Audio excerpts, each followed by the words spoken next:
Et encore, je le dis à chaque fois, mais c'est un honneur pour moi, à chaque fois que Dieu m'appelle à prêcher sa parole. C'est un honneur pour moi de le faire à l'Église Fusion.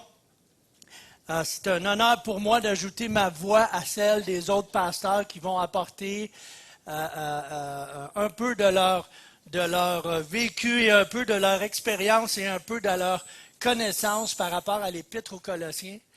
Et c'est vraiment, je me sens à chaque fois honoré de servir Dieu de cette façon-là. Pour moi, c'est une sorte de miracle. Et à chaque fois que je vous regarde et à chaque fois que je vois l'histoire en arrière de différentes histoires que je connais, je vois à quel point on participe à un miracle ensemble, on participe à un miracle à Granby avec l'Église Fusion. Donc, et je veux ce matin, comme je vous l'ai dit, joindre ma voix à celle des autres pasteurs. Et on va regarder ensemble l'Épître aux Colossiens. On va regarder les versets 3 au verset 8 ce matin. Et ces versets-là nous parlent particulièrement, et le titre de la prédication, c'est « Foi, espérance et amour ». Et dans le fond, ce qu'on va voir ensemble, c'est que Dieu, à travers la lettre ou la main de Paul, met la table pour ouvrir les yeux des Colossiens vers une lettre qui va changer leur vie et qui change jusqu'aujourd'hui nos vies à chacun de nous. Donc, je veux qu'on prenne le temps ce matin, si vous le voulez bien, de lire dans la version, la Bible, second 21, les versets 3 à 8. Les versets vont apparaître à l'écran. Tous les versets que j'utilise ou à peu près apparaissent à l'écran. Mais si vous avez vos Bibles, regardez vos Bibles, tout d'un coup que j'aurais glissé une erreur quelconque. Mais par la grâce de Dieu, lisons ensemble. Nous disons constamment notre reconnaissance, toute notre reconnaissance à Dieu le Père, de notre Seigneur Jésus-Christ lorsque nous prions pour vous. En effet, nous avons été informés de votre foi en Jésus-Christ et de l'amour que vous avez pour tous les saints, à cause de l'espérance qui vous est réservée au ciel. Cette espérance, vous en avez déjà entendu parler par la parole de la vérité, l'Évangile. Elle est parvenue jusqu'à vous, tout comme dans le monde entier, où elle porte des fruits et progresse. C'est d'ailleurs aussi le cas parmi vous, depuis le jour où vous avez entendu et connu la grâce de Dieu dans la vérité, suivant l'enseignement que vous avez reçu d'Épaphras, notre bien-aimé compagnon de service. Il est pour vous un fidèle serviteur et il nous a appris de quel amour l'Esprit vous anime. Courbons la tête, baissons les yeux, prions ensemble. Seigneur, ce matin, on est devant toi, Seigneur. Je me présente devant toi avec toute ma faiblesse, Seigneur, mais toute ta force, Seigneur Dieu. Et je te prie que tu poses ta main pour me donner la hardiesse, pour me donner, alléluia, Seigneur Dieu, l'onction de ton esprit pour apporter la parole ce matin et faire une différence, Seigneur, dans le cœur de ton Église. Je te prie que chacun de nos cœurs soit ouvert à ce que tu as pour nous, Seigneur. Chacun de nos cœurs, on se présente devant toi, Seigneur, pour recevoir ce que tu as pour nous. Amen. Amen. Gloire à Dieu. Avant d'aller trop loin et de me perdre dans le texte, je veux vous parler quelques moments de Paul, l'apôtre Paul. On comprend, quand on lit un peu à propos de l'apôtre Paul, on comprend qu'il n'y a rien de normal à propos de l'apôtre Paul. Paul n'est pas quelqu'un... Robert Charlebois a chanté « Je suis un gars bien ordinaire ». Et Robert Charlebois, dans sa chanson, veut tellement mettre l'accent sur « Je voudrais pouvoir me retirer, vivre une vie normale, mais je suis un chanteur populaire. Puis vous attendez de moi que je sois un Dieu. » Donc Robert Charlebois chante de cette façon-là. Paul n'est pas du tout cette personnalité-là.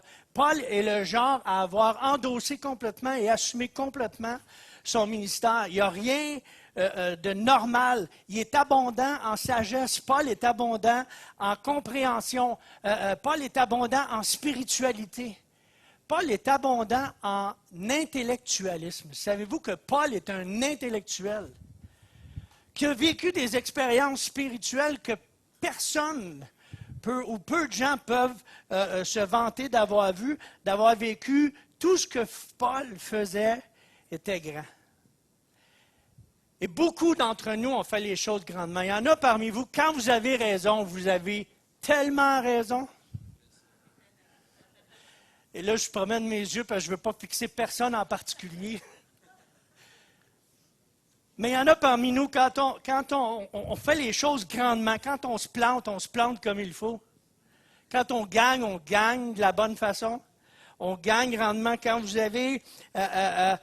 Paul faisait les choses grandement, puis Dieu l'a mis à part pour l'utiliser d'une façon qui est à un niveau qui ne se rencontre pas ailleurs dans la Bible. Malgré que Paul a eu moins d'expérience avec le Christ que les 12 apôtres, il a fait plus avec ce qu'il y avait que les 12 apôtres ont pu faire.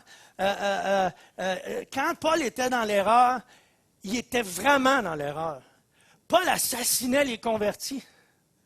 Vous comprenez-vous que Paul était un terroriste du monde chrétien de l'époque jusqu'à sa conversion dramatique? Puis encore, ce n'est pas quelque chose qui s'est fait.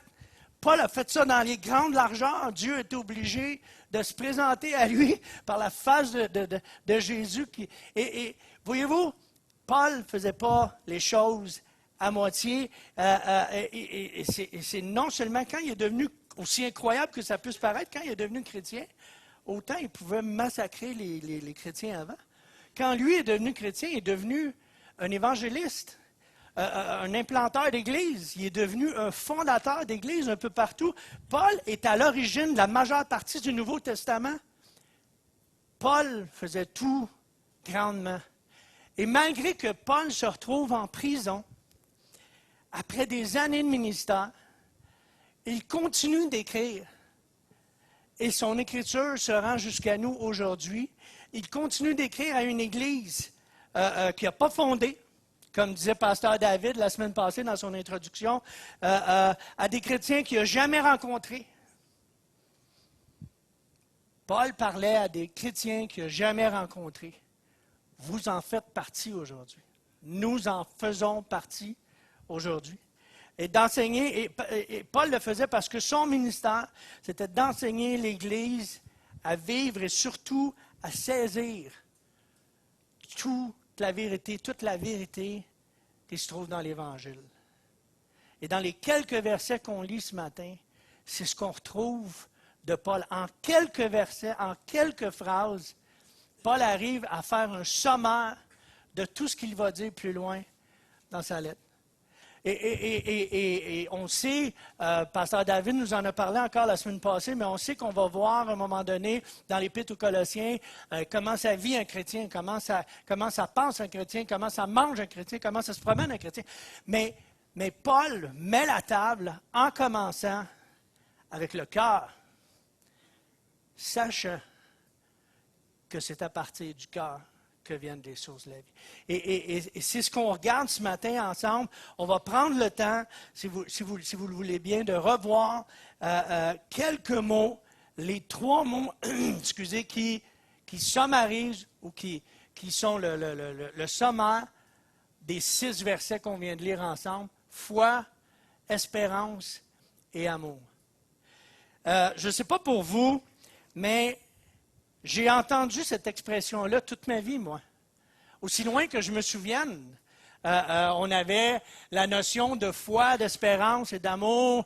La foi représentée par une croix, l'espérance représentée par une ancre de bateau et l'amour représenté par un cœur. Et ça a pris toutes sortes de formes. Moi, quand j'étais adolescent, je me souviens d'avoir eu un bijou qui ressemble à ça dans le cou avec pas nécessairement comprendre tout le sens, mais il y a différents bijoux qui existent, il y a différentes façons, différentes formes que ça prend. Foi, espérance, amour. Et c'est traduit dans toutes les langues, c'est utilisé dans toutes les façons possibles, ces mots-là, la foi, l'espérance et l'amour. La foi, l'espérance et l'amour. Et il y en a qui vont aller jusqu'à se le faire tatouer. La foi, l'espérance et l'amour. Plus dernièrement, si on regarde, foi, espérance, amour, on a changé l'encre pour un cardiogramme. Hein? Tant qu'il y a de la vie, il y a de l'espoir. Tant que le cœur bat, il y a de l'espoir. Et il y en a qui vont jusqu'à enlever la croix, puis mettre juste le mot foi ou faith en anglais. La foi en quoi, on ne le sait pas, mais en tout cas, ils placent leur foi dans quelque chose. Hein? L'amour, l'espoir, la foi. Et ce matin, ce qu'on veut voir ensemble, c'est qu'est-ce qu'on veut dire? Qu'est-ce qu'on veut dire? Qu'est-ce que Paul veut dire quand il parle de foi, quand il parle d'espérance, quand il parle d'amour? Qu'est-ce que Paul veut dire en commençant sa lettre? De préciser à tel point qu'il parle de foi, d'espérance et d'amour. On a vu ensemble, pour ceux qui étaient avec nous dans la prédication de début d'année 2015, on a vu ensemble la foi. Le mot foi, c'est le mot grec pistis, qui donne 3 sens à la foi, 3 façons de comprendre la foi. Mais pour le bénéfice de ceux qui se sont ajoutés, on va les revoir ensemble rapidement. Et ce qu'on appelle les 3 C. Pasteur Marc Lecomte, si vous connaissez, parlerait des 3 C de la foi. C'est une question, premièrement, le premier C de croyance. Hébreux 11.6 nous dit « Or, sans la foi, il est impossible de lui être agréable. Car il faut que celui qui s'approche de Dieu croit que Dieu existe et qu'il est le rémunérateur de ceux qui le cherchent. » Pisteo, le mot croire, le mot croire, donne littéralement le sens de donner du crédit. Y a-t-il de quoi de plus désœuvrant en tant que personne quand tu parles puis que tu as l'impression que la personne en avant de toi, là, elle ne t'écoute pas. Elle ne donne pas de crédit. Elle ne te donne pas... Il n'y a pas d'attention. Comprenez-vous? Il y a des personnes à qui tu parles, là, puis pendant que tu lui parles, puis que toi, tu prends en cœur ce que tu es en train de lui dire, elle est là, puis elle te regarde, puis dans ses yeux, elle est déjà en train de préparer ce qu'elle a envie de te dire. Et ne donne pas le crédit qu'on a tellement besoin d'avoir. Si on prend ce verset-là, Dieu veut que nous approchions en lui donnant le crédit de notre salut. C'est pas n'importe quoi, là. C'est pas quelque chose de léger, c'est pas quelque chose de simple. Dieu a sauvé nos cœurs. Et on doit s'approcher en croyant que c'est lui qui va nous donner notre salaire. La base de la foi, c'est de croire que Dieu existe et qu'il donnera à chacun son salaire. C'est pour ça aussi qu'un des premiers pas de la vie chrétienne, c'est de reconnaître que notre état de pécheur nous éloigne ou nous prive de l'accès à Dieu, mais que par la croix, on peut croire qu'on est sauvé et qu'on peut s'approcher de Dieu et lui donner le crédit de notre salut, de lui donner le crédit de notre salut. Le deuxième C qu'on parle, c'est une question, la foi pistis, c'est une question de confiance. Or, la foi est une ferme assurance des choses qu'on espère, une démonstration de celles qu'on ne voit pas. La version anglaise traduit mot pour mot, King James nous dit « La foi, c'est la substance des choses espérées. » L'évidence des choses qu'on ne voit pas encore. Donc, il y a une question de croire et il y a une question de faire confiance que ce qui nous arrive, que ce que Dieu fait, que les choses que Dieu promet, il va nous les donner, ça peut prendre du temps. Ce n'est pas dit que ça va arriver en claquant des doigts, parce que Dieu ne veut pas faire de nous autres des enfants gâtés. Parce que Dieu veut nous amener à un niveau où est-ce que c'est que quand on va recevoir ce qu'il nous a promis, on va savoir quoi faire avec, puis on va agir d'une façon saine et sainte par rapport aux dons qu'on reçoit. C'est une question que même si les choses n'arrivent pas comme on espérait qu'elles vont arriver, Dieu nous donne ce qu'on a besoin. Il faut être capable de faire confiance que ce que Dieu nous donne, c'est ce qu'on a besoin. Il faut être capable de faire confiance que ce que Dieu nous donne, c'est ce qu'on a besoin. Et le troisième C, c'est une question de constance. Il faut croire, faire confiance, puis il faut garder le cap.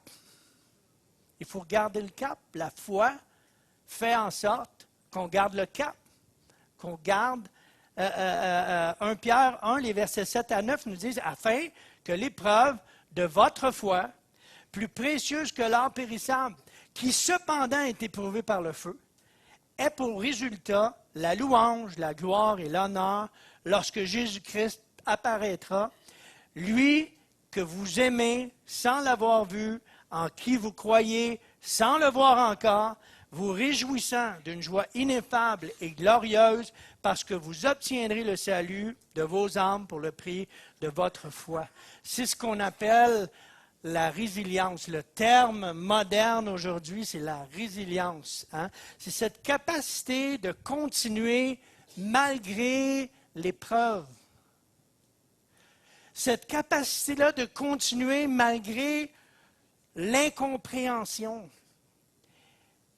Est-ce que je suis seul à vivre des moments dans ma vie où est-ce que je ne comprends pas pourquoi?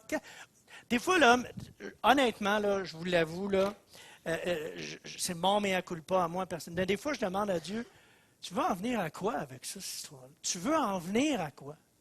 C'est quoi que tu veux de moi? Tu veux ma peau? Tu vas l'avoir.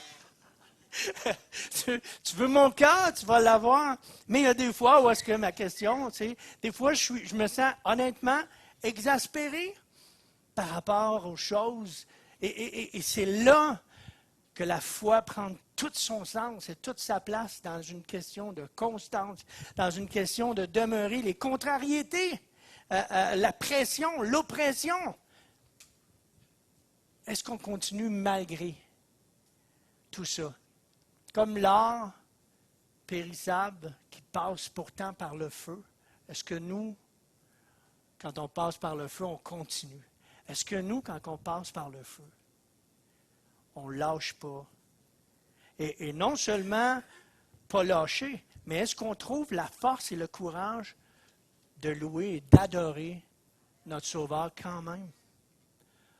Au travers ce qui nous arrive.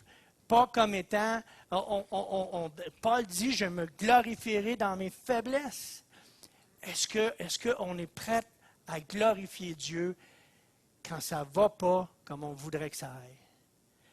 La foi nous donne cette constance-là. La foi que Dieu va faire son œuvre nous donne cette constance-là. L'espérance. Le mot « elpis » en grec donne aussi 3 sens. Moi, je suis un gars qui est structuré, puis dans ma tête, ça se passe toujours en 3, en 4 ou en 5. Mais je suis fait comme ça, que tous les gars se tournent vers leur épouse et se disent « Moi aussi, je suis cartésien comme ça, c'est correct, c'est normal. »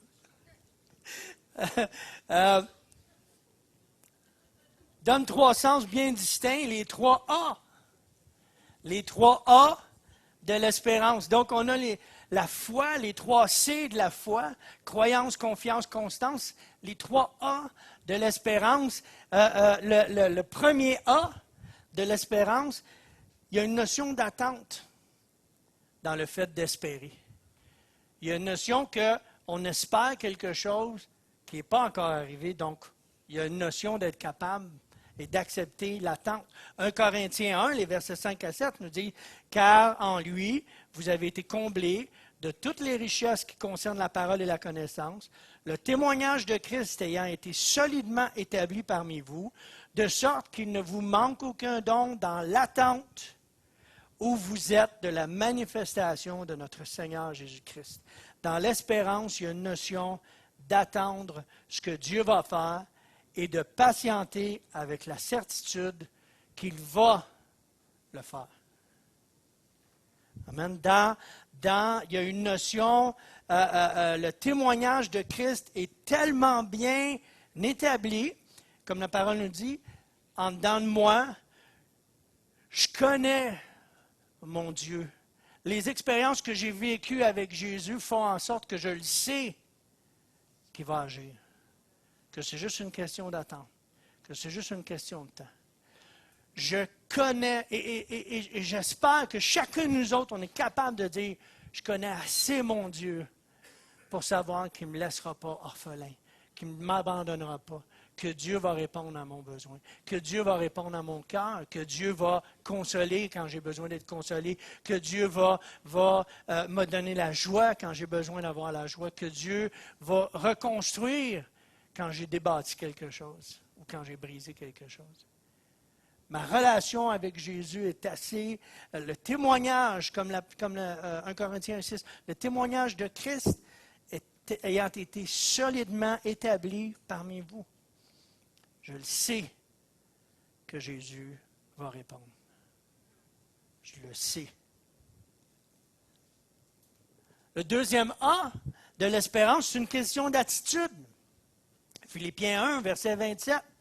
Seulement conduisez-vous d'une manière digne de l'évangile de Christ, afin que, soit que je vienne vous voir, soit que je reste absent, j'entende dire que vous demeurez ferme dans un même esprit, combattant d'une même âme pour la foi de l'Évangile. Dans l'espérance, il y a une notion d'attitude. C'est comme si vous disiez à votre enfant qui vous rabat les oreilles pour avoir la dernière PlayStation 18 ou 19, je ne sais pas, le dernier PlayStation qui vient de sortir, je ne sais pas c'est quoi le numéro, mais il vous le demande, là, puis vous lui dites, à Noël, je te la jette. Hein? C'est exactement ce que Dieu a fait avec vous. Vous demandez quelque chose, puis Dieu vous dit, fais-moi confiance, je vais répondre. Mais si votre enfant, d'ici à Noël, à tous les jours, il boude, il chiale, il bug, il n'est pas content, il barouette le monde autour de lui parce qu'il veut donc avoir sa PlayStation, parce que ses chums autour de lui ont toute une PlayStation, comprenez-vous que vous n'aurez pas envie d'y donner sa PlayStation? Même si vous l'avez promis. Une chance, l'amour de Dieu n'est pas comme ça avec nous autres. Il n'y a pas ce genre de conditionnel-là dans l'amour de Dieu, vous comprenez-vous? Mais Dieu nous demande de garder une attitude sainte, digne. Est-ce que notre attitude est digne? Il nous demande de nous conduire dans la dignité, même avec ceux qui l'ont déjà, la PlayStation. Il y a des gens qui sont déjà répondus dans leurs besoins et dans leurs requêtes. On va-tu être jaloux? Ou bien on va dire, Seigneur, ça c'est merveilleux pour lui, puis un jour je vais avoir la mienne. Une attitude digne. Je ne sais pas pourquoi je parle de PlayStation, je ne suis même pas bon dans ces jeux-là. Je devrais parler de guitare. Ça non plus, je ne suis pas tellement bon, mais ce n'est pas grave, j'aime mieux ça. Le dernier A de l'espérance, c'est l'appréhension. L'appréhension, c'est l'action de saisir quelque chose par l'entendement, par la pensée. L'appréhension, selon le dictionnaire Larousse, c'est de saisir, l'action de saisir quelque chose par l'entendement, par la pensée. Tout n'est pas spirituel. Je ne veux pas choquer personne, je ne veux pas briser la bulle de personne, puis je ne veux pas défaire votre... Tu sais, il y a des gens, ils sont spirituels, vous comprenez-vous? Des fois, on a tendance à spiritualiser ce qui nous arrive. Tout ce qui nous arrive est comme la volonté, puis le dessein, puis l'orchestration de Dieu. Tout n'est pas spirituel. Romains 5, versets 1 et 2 nous disent, étant donc justifiés par la foi, nous avons la paix avec Dieu, par notre Seigneur Jésus-Christ, à qui nous devons d'avoir eu par la foi accès à cette grâce dans laquelle nous demeurons fermes et nous nous glorifions dans l'espérance de la gloire de Dieu. Il y a, dans notre vie chrétienne, il y a des choses là que, oui, il y a des choses qui se règlent par la prière. Et oui, la prière est importante et je ne suis pas en train de diminuer quoi que ce soit par rapport à la spiritualité, mais je suis en train de vous dire que si vous ne prenez pas des décisions pour certaines choses de vos vies, je suis désolé, ce n'est pas de même que ça fonctionne. Il y a des choses qui sont tout n'est pas spirituel. Il y a des choses qu'il faut qu'ils soient l'objet d'une décision. Si tu as un problème avec la boisson, puis puis que tu gardes des bouteilles de boisson chez vous en continu, pose-toi pas de questions, prie tant que tu voudras, mais quand tu vas être proche de ton armoire à boisson, il y a des bonnes chances que tu vas aller en chercher. Comprenez-vous? Il faut que tu te débarrasses de choses. Il faut être capable, dans la notion d'espérance, il y a des choses qu'il faut saisir qui se font ou qui se prennent par des décisions. Il y a des conduites, il y a des attitudes, il y a des façons d'être, il y a des façons de vivre qui ne vont changer qu'à partir du moment où est-ce qu'on prend une décision de faire quelque chose. Et ensuite, de prier pour que Dieu fasse le travail de transformation. Je ne sais pas si vous comprenez ce que je veux dire, mais j'espère que oui, il y a des choix qu'on fait dans le but de se laisser transformer. Il y a des choix, mais c'est des choses qu'il faut choisir par nous-mêmes, dans l'espérance que Dieu va transformer. Le dernier mot qu'on veut regarder ce matin ensemble, c'est la notion d'amour. Le mot agapé, agapao, où il y a différents dérivés dans la Bible en grec. Et vous savez qu'il y a 3 mots différents qui sont traduits par le mot amour, des mots grecs qui sont traduits par le mot amour. Il y a le mot Philadelphia qui parle d'amour fraternel. Il y a le mot Eros qui parle d'amour dans le couple. Et il y a le mot agapao qui est l'amour chrétien, qu'on devrait se porter l'un à l'autre. Le pasteur David en a parlé la semaine passée de l'importance de s'aimer, de l'importance de comprendre et de saisir que l'Église, on est là pour être unis, on est là pour être un corps. Et ce matin, le mot, encore, les 3 autres A, mon petit côté cartésien, le A numéro 1, c'est une notion, dans l'amour, il y a une notion d'affection. Romains 12,10 nous dit, par amour fraternel, soyez pleins d'affection les uns pour les autres. Maintenant, il y a 2 choses là-dedans, soyez pleins d'affection. L'affection, c'est l'attachement. C'est le sens, le mot affection, c'est le sens d'être attaché l'un à l'autre. Quand tu es attaché à quelqu'un, tu as envie de prendre soin de lui. Comprenez-vous? Quand on est attaché à nos enfants, on a envie de prendre soin d'eux autres. On n'a pas envie que nos enfants souffrent. Ou quand nos enfants souffrent, on a envie d'en prendre soin, de s'occuper, de se préoccuper d'eux. C'est ça, un des rôles de l'Église, c'est d'être capable de prendre soin les uns des autres. Et l'autre mot, c'est le mot plein d'affection. Si vous n'êtes pas plein d'affection, vous allez être plein d'autres choses. Allô? Est-ce que je suis trop brutal dans mes paroles ce matin? Si vous n'êtes pas plein d'affection pour vos frères et vos sœurs, vous allez être plein d'autres choses.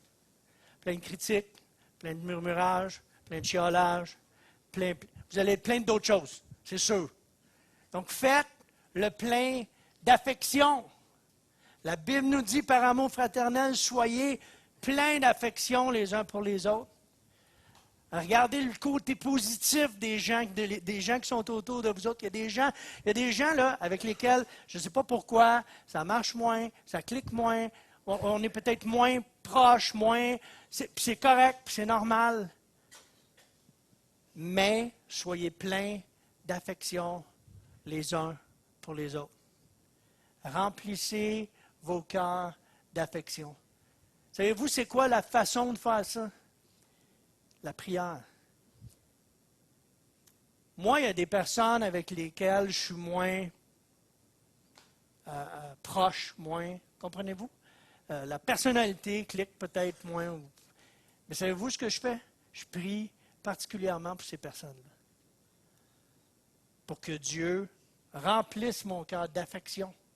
Que Dieu remplisse nos cœurs d'affection. Priez pour... C'est facile de prier pour nos amis et ceux qu'on aime.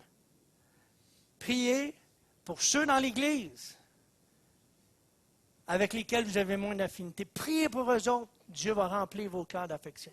Dieu va faire le plein. Faites le plein affectif de vos frères et de vos sœurs. Hein? Le plein affectif, ça c'est un autre terme qu'on entend énormément la philosophie moderne. Albert Barnes dit, le mot employé ici, traduit par « soyez plein d'affection », le mot philostorgos n'est utilisé nulle part ailleurs dans le Nouveau Testament. Il dénote, à juste titre, une tendre affection, comme celle qui subsiste entre parents et enfants. Et cela signifie que les chrétiens doivent avoir ce même sentiment les uns envers les autres, comme appartenant à la même famille et comme unis dans les mêmes principes et les mêmes intérêts. Soyez pleins d'affection. Faites le plein d'affection avec vos frères et vos sœurs. Faites le plein d'affection. C'est vraiment, je crois qu'une des clés pour apprendre à aimer, c'est d'enlever ce qui nous empêche d'aimer. C'est d'éloigner ce qui nous empêche d'aimer, pour le remplacer. Faites le plein d'affection. Le deuxième A, anikomai. Celui-là, il est tiré par les cheveux, mais je n'avais pas de mot français. Anikomai, c'est le mot grec pour supportez-vous les uns les autres. Colossiens 3,13. Et si l'un a sujet de se plaindre de l'autre, pardonnez-vous réciproquement, de même que Christ vous a pardonné, pardonnez-vous aussi. Je ne veux pas aller trop loin dans ce verset-là parce que on va en parler quand on va être rendu là dans notre série, mais la Bible nous dit supportez-vous les uns les autres. Ce n'est pas dans le sens d'endurer la personne jusqu'à temps que Dieu finisse par la changer, vous comprenez-vous? C'est dans le sens de la supporter alors que Dieu est en train de la transformer. C'est dans le sens de croire que Dieu est en train de faire quelque chose avec. Puis de se souvenir que Dieu est aussi en train de me transformer.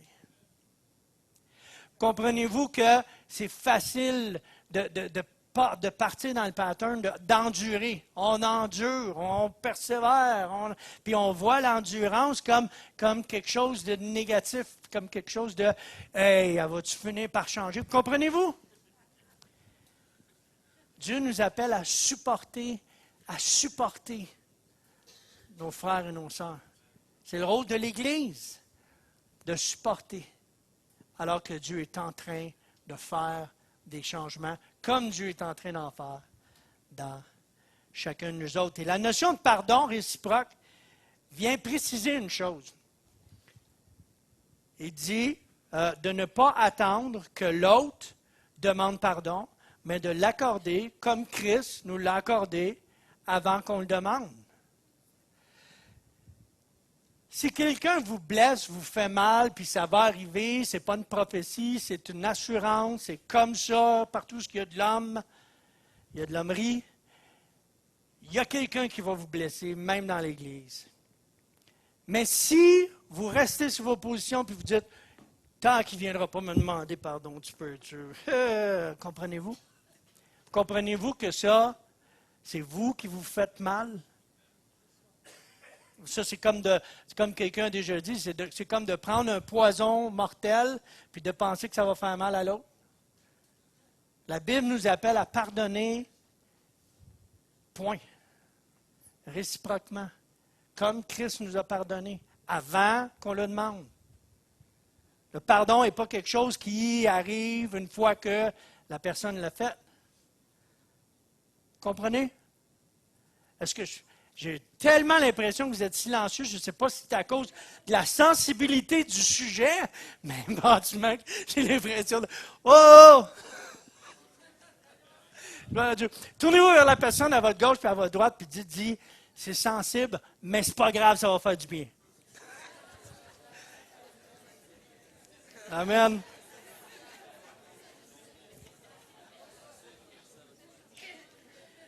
Le troisième A de l'amour, c'est la notion d'accueil.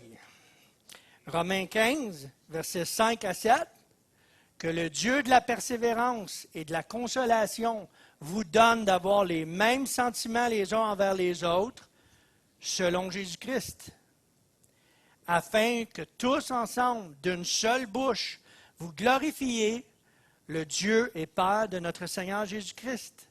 Accueillez-vous donc les uns les autres comme Christ vous a accueillis pour la gloire de Dieu. C'est un principe populaire aujourd'hui dans la philosophie et dans la psychologie où est-ce qu'on se met à parler d'accueillir notre moi, d'accueillir l'enfant, d'accueillir les autres autour de nous autres. Mais c'est plate pour les philosophes et les psychologues, mais ça date du temps de la Bible. Et Paul, c'est Paul? Je dirais pas n'importe quoi quand même. Oui, c'est Paul. Paul l'utilisait déjà à l'époque de la Bible. Accueillez-vous. Le mot accueillir, c'est un sens de...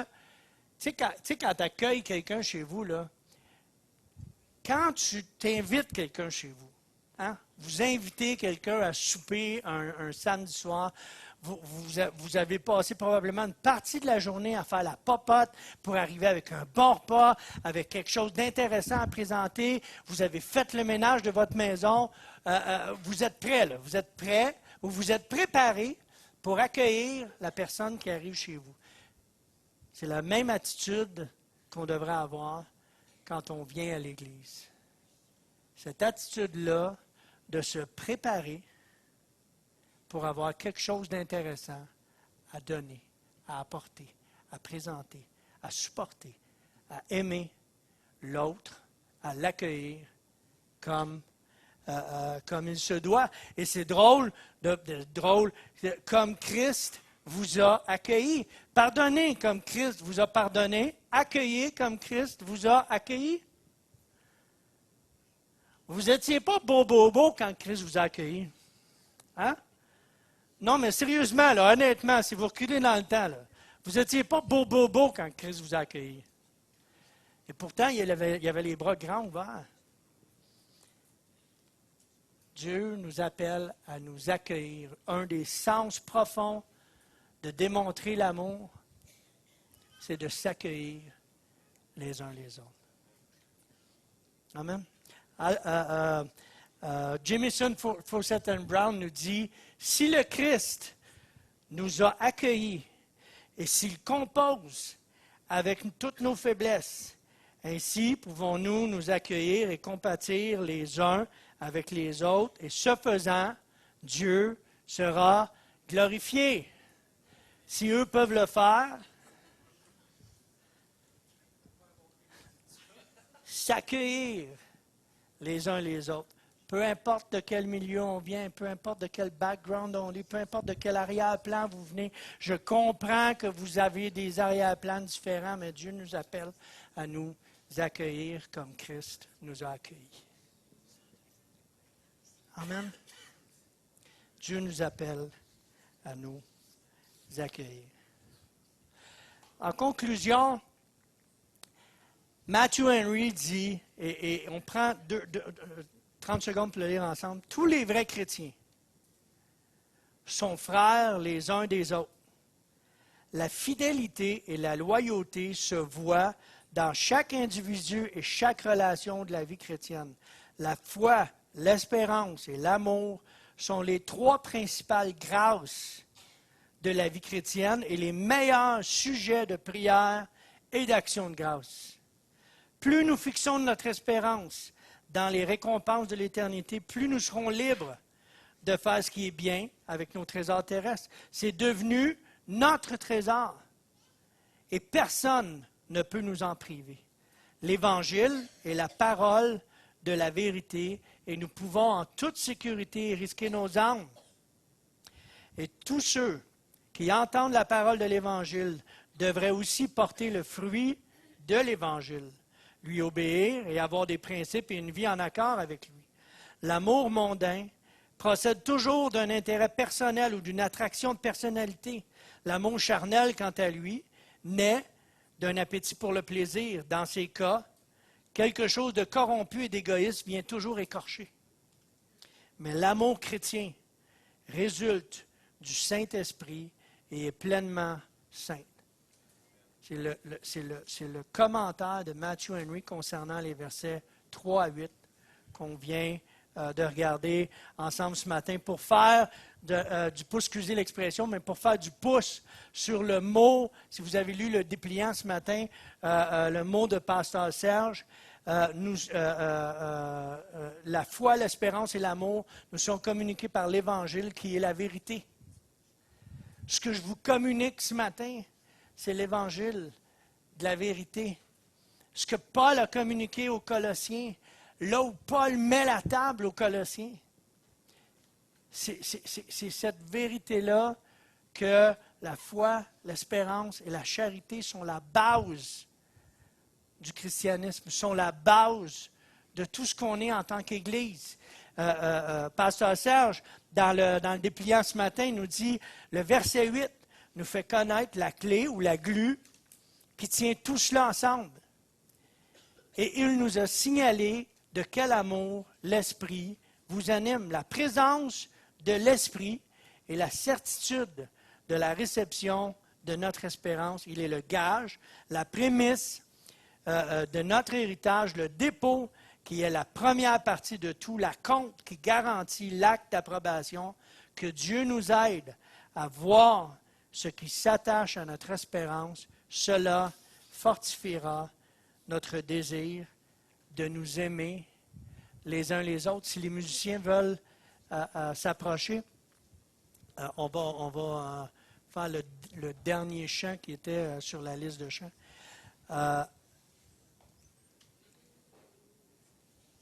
La foi,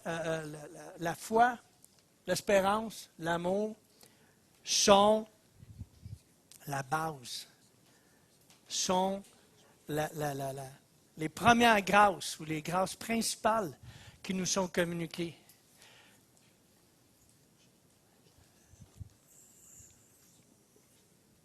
La foi, l'espérance et l'amour sont communiqués à travers l'Évangile, le lien.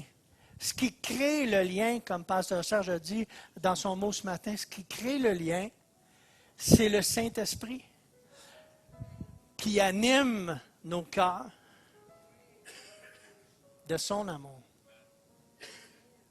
de sa foi, de son espérance. Notre foi est bâtie sur le Saint-Esprit. Notre foi, notre espérance est bâtie sur ce que le Saint-Esprit a fait en dedans de vous. L'œuvre de conviction qui est venue dans vos cœurs le jour où est-ce que vous avez donné votre vie à Christ, la conviction qui est venue sur vous a semé la prémisse de foi, d'espérance et d'amour qui ne cesse de grandir. Et l'appel ce matin, c'est laisser grandir la foi, l'espérance et l'amour dans vos cœurs. Laissons grandir la foi, l'espérance et l'amour dans nos cœurs. Dieu nous appelle à grandir. C'est le début de l'histoire. C'est le début de la série des Colossiens. La table est mise pour ce que Dieu va faire par la suite.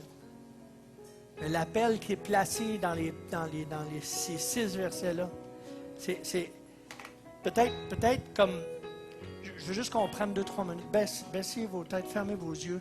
On va se préparer à chanter ensemble. Mais peut-être que, comme moi, tu as toujours entendu cette expression-là, foi, espérance, charité, foi, espérance, amour. Tu as vu les petits bijoux, tu as vu toutes les représentations qu'on en a faites. Peut-être même que c'est tatoué quelque part sur ton corps.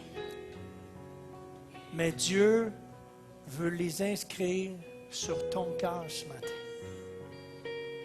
Dieu veut que ces mots-là, foi, espérance et amour, soient inscrits sur ton cœur, de telle sorte que tu vas les laisser grandir, de telle sorte que tu vas les laisser prendre la place. La foi, c'est une question de croyance, de confiance, de constance. L'espérance, C'est une question d'attente, d'attitude, d'appréhension, l'amour. C'est une question d'affection, de support et d'accueil. Et chacun de ces aspects-là, Dieu veut les faire grandir. Dieu ne veut pas que ça reste juste quelque chose qui est inscrit sur ton cœur, mais quelque chose qui va transparaître, quelque chose qui va émerger de tout ce que tu es. Pour que tu sois utile pour l'œuvre qu'il a faite, qu'il a préparée, les œuvres qui sont préparées d'avance pour toi. Alors, juste, je ne ferai pas venir quelqu'un en avant, mais si tu as à cœur compris pour toi, juste lever la main là où est-ce que tu es. Juste lever la main là où est-ce que tu es. On va prier ensemble. Ensuite, on va chanter, on va terminer avec le chant « Conduis-moi dans ta présence ». Mais qu'on puisse juste prendre le temps ce matin de prier ensemble pour que Dieu développe dans nos cœurs ces notions-là de foi, d'espérance, d'amour. Amen. Seigneur, on te remercie, Seigneur Dieu, parce que sans toi, on n'est rien. Tout ce qu'on fait, tout ce qu'on est, toute l'Église, Seigneur Dieu, ne prend son sens qu'au travers de ton esprit qui nous anime et nous remplit et nous guide dans ton amour. Alors bénis, Seigneur Dieu, chaque personne qui est ici ce matin. Bénis nos cœurs éternels. Bénis nos âmes, Seigneur Dieu. Que cette parole, Seigneur, puisse grandir. Que cette parole, Seigneur Dieu, ne demeure pas là, simplement comme une semence qui reste en terre, mais qu'elle porte du fruit, Seigneur Dieu. Que la foi, que l'espérance, que l'amour deviennent notre façon de vivre, Seigneur Dieu. Alléluia. Qu'on reçoive, Seigneur Dieu, ces grâces pour nos cœurs et pour nos vies. Qu'on reçoive ces grâces pour nos vies, Seigneur Dieu. Amen.